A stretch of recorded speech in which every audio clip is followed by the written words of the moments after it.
자, 오늘은 진앙, 꾀지자, 주머니낭자, 꾀주머니, 사마광에 대해서. 사마광이가 상당히 총명해요.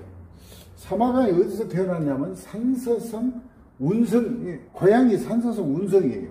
그런데 아버지가 사마지인데 어디 와서 벼슬을 했냐면 하남성 광주 그 관산이라는 데서 이 건물을 했어. 그래서 성씨가 사마씨니까 이 광자를 붙여서 사마광 그래요.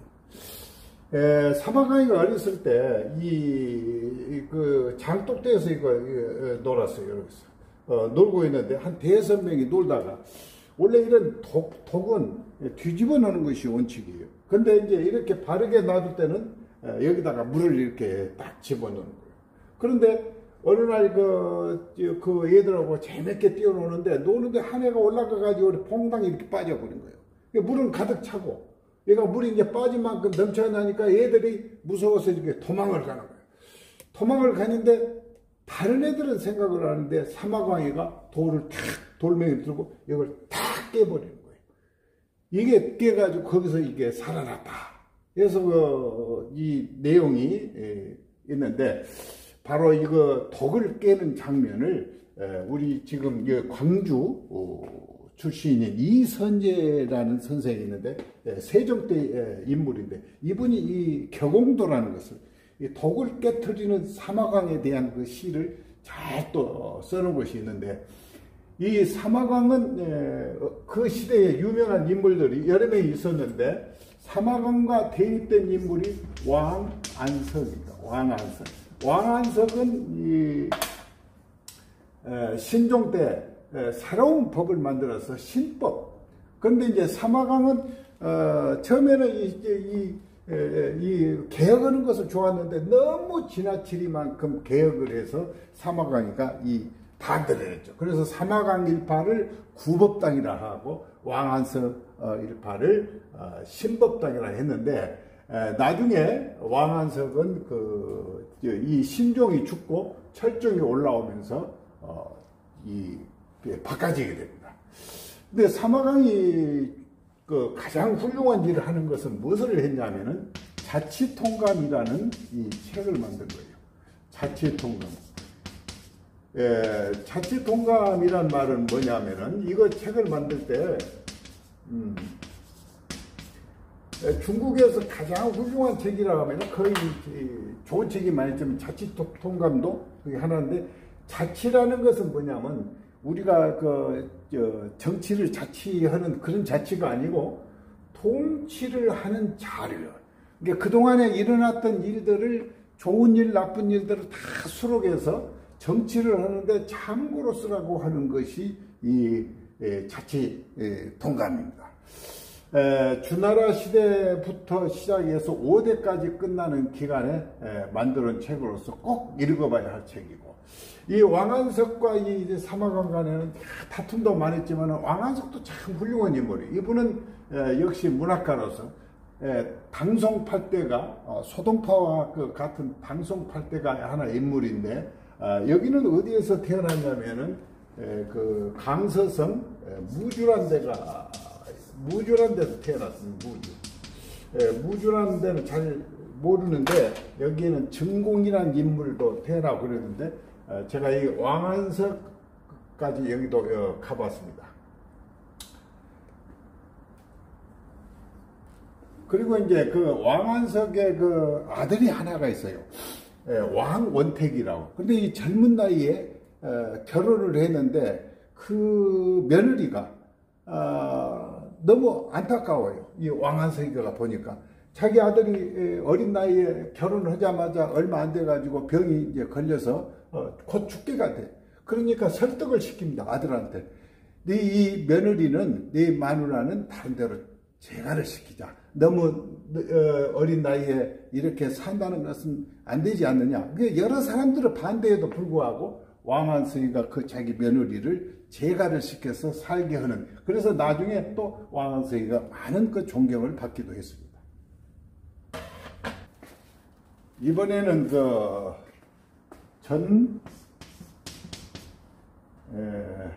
산이라는 산입니다. 전산. 전상과 습자라는 사람이 있어요.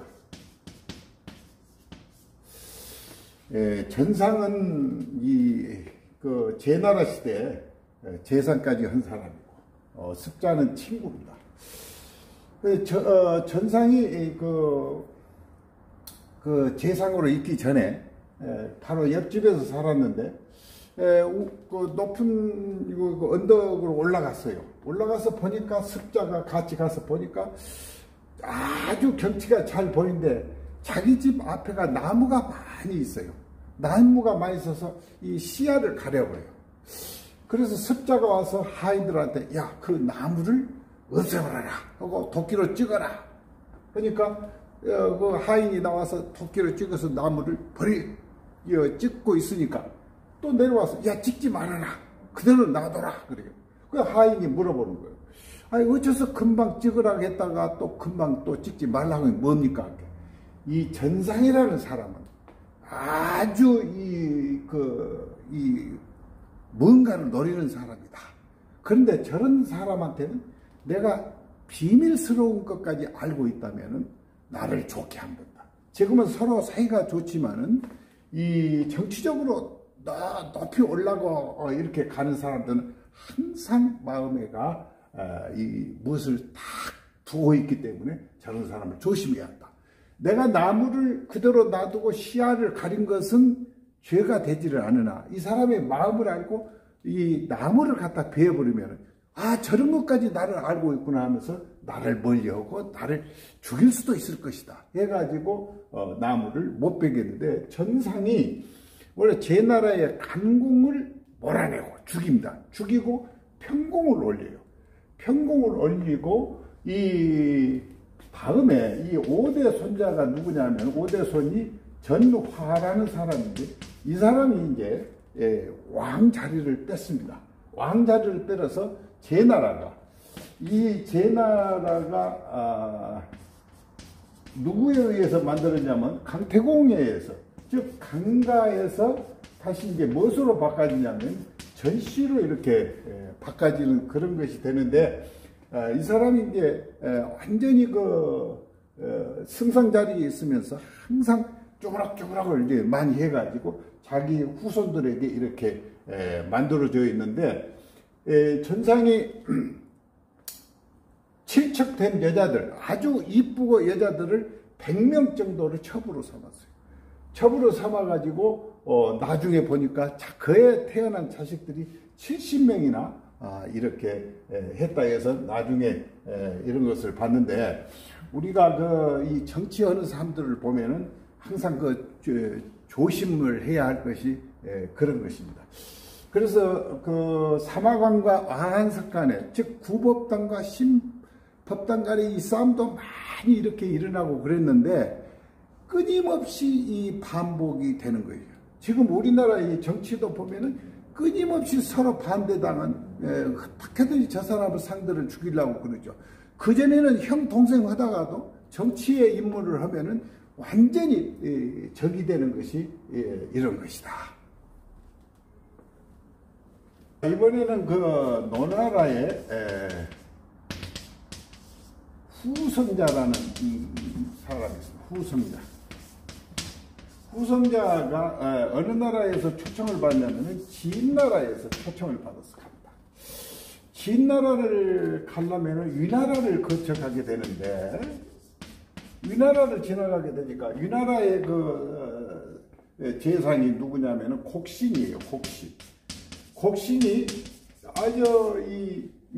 후성자가 여기 지나가게 되니까, 진나라로 가는 길이니까 기왕이면 여기에 초청을 합니다. 지나가는 길이니까 한번 식사라도 한번 하고 가라고.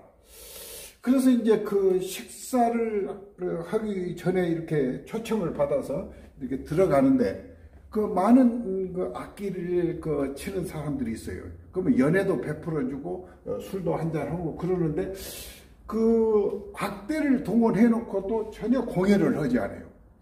그래서 이제 이 후성자가 뭔 일이 있기는 있는 모양이구나 이렇게 해요.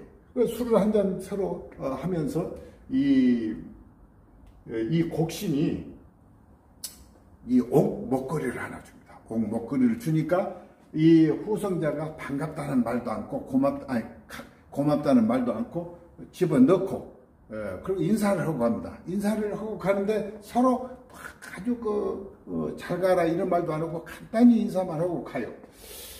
그래서 이제 그 하인이 그 후성자한테 물어봅니다. 어째서 이 먹거리도 이렇게 받았으면 고맙단 말을 해야 되는데 안 합니까? 그러니까 뭐라 하냐면은 지금 이 위나라 이 재상 곡신이 나를 초청한 것은 아마 나한테 무엇을 도와주라 이런 것 같다. 왜냐하면 이 악대들을 모아놓고 노래 공연도 안 해준 것은 뭔가 필시 문제가 있을 것이고 나에게 먹거리를 준 것도 역시 앞으로 나를 위해서 뭐 좀 도와주라 이런 뜻이다.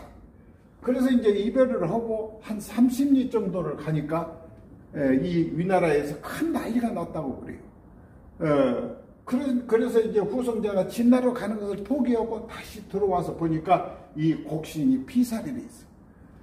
그래서 이 곡신의 식구들을 데리고 어디로 가냐면 다시 노나라로 갑니다. 노나라로 가가지고 그 집도 좋게 해서 그 곡신의 부인이라든가 자식들을 잘 크게 해줬어요. 그리고 자식이 크니까 그때 가서 이 먹거리를 다 줘서 살게 했습니다. 그래서 그 후성자라는 사람이 인간의 도리를 잘 지킨 사람으로 이렇게 유명하게 이름이 나왔습니다.